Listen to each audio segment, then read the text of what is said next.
Hello and welcome back to the Single Malt Review. I'm going to have a wee look at a couple of blended whiskies now. My, how the standards have fallen while Dave's away. First up is something rather quirky that I certainly didn't know they still made, but lo and behold they do. It's Johnnie Walker Swing. A blend by the, I think the last blend actually, by the significantly late Alexander Walker, Sir, and came out in the 1930s for cruise ships, and it had a gimmick, one of the first whiskey gimmicks since the Patterson's Parrot, I can imagine. Unless the Patterson's Parrot is after that, I'm sure you'll correct me if it is. And here's what it did. Brace yourselves.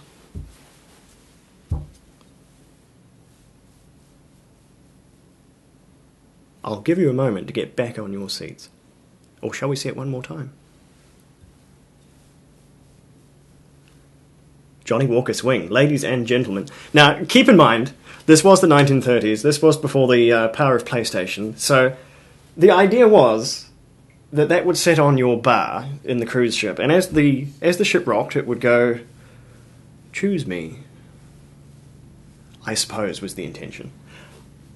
I don't think it really plays today, particularly given that most people's whiskey cabinets are ideally static, but anyway, it's a faithful reproduction. But I think what's far more interesting is that it's actually rather good whiskey. Let's have a look. No age statement, which is unusual for most Johnnie Walker blends. Only the red and blue don't like to tell you how old they are for, I suspect, fairly different reasons. But anyway, I'm not doing those ones. So, no age statement, 40% as usual, never mind. Coloured, obviously, so we shan't bother looking any further into that. But the whiskey itself, I think it's pretty scrummy. The overall impression is not in any way dissimilar to Johnnie Walker Black, their 12-year-old blend. It has that peaty character coming primarily from Caol Ila, and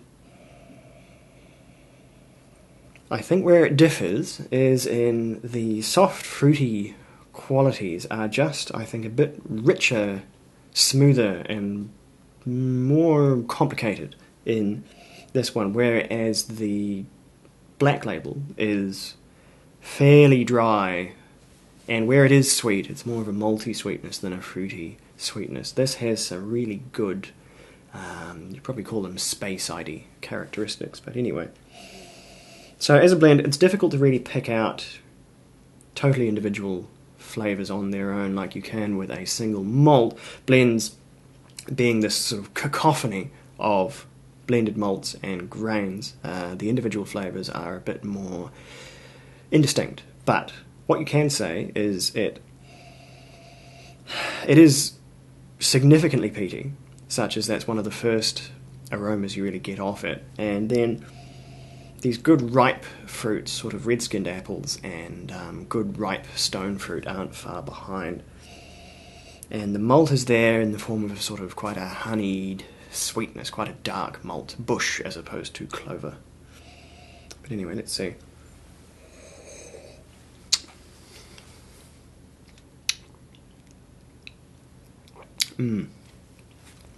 Very soft, very gentle. The peat is far less evident on the palate. Interestingly, on the nose, I think it smells peatier than Black Label, but on the palate, I think it's less peaty. So something's going on there. What is probably up the front is really good, lush, ripe fruits, almost a bit of sort of juicy nectarine, getting into that sort of really, really quite fruity end of the spectrum. As for how much malt there is apart from grain, I'd say there is slightly more malt than usual in here because you just don't get those nice fruit characters out of grain whiskey. Not in my experience, anyway. So, it's really quite good and moorish. And it would be perfectly happy if you must put an ice cube in there, that will calm some of the peat, bring out some of the fruit, and of course make it far, far too easy to drink.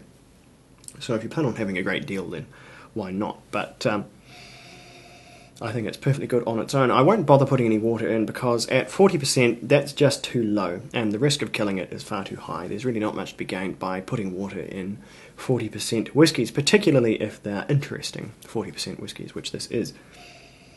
So that's all there is to be said about it, really. It's probably something to go out and taste more than yap on about, really. And it's, as I found, surprisingly available. It doesn't show up on shelves all too often, but if you have a online retailer, anyone with a big warehouse, it does seem to float around quite commonly, and it's not actually very expensive. It's priced in most territories around about somewhere between Black Label and Green, and I think that's probably appropriate because I think it's better than Black. I don't think it's quite as good as Green. Not that Green is going to be with us for much longer, and that's a damned shame. If I can find a bottle of that, we can do a last sort of memorial review of that one, because that's one of my very favourite blended malts. But anyway, never mind. This one, if you do see it, I'd pick it up. Even if you're not terribly excited by the wobbly nature of the bottle, but if you are, then that's bonus points, I suppose. So, speaking of points, keeping in mind that this is a blend, and so should be ranked against other blends when considering the scores, because they are quite different products, blends, compared to single malts, particularly blends as opposed to blended malts. It's a terrible rabbit hole, I know. We will get into it at some point, never mind. I think this is really rather good. I think this is a 7.5, and if I was really in the mood for a real just drinking whiskey, I could go all the way to 8, but staying clinical, I'll say 7.5, which is a very good score still for a no age statement blend. So, yes, recommended. Absolutely recommended. If you see it, buy it. Once you drink it, and you've got this fantastically arcane bottle to leave around. Anyway, I will be back very shortly with another blended whiskey, something a bit more current this time, something a bit more modern, something from Shivers, and I will see you then. Slanja.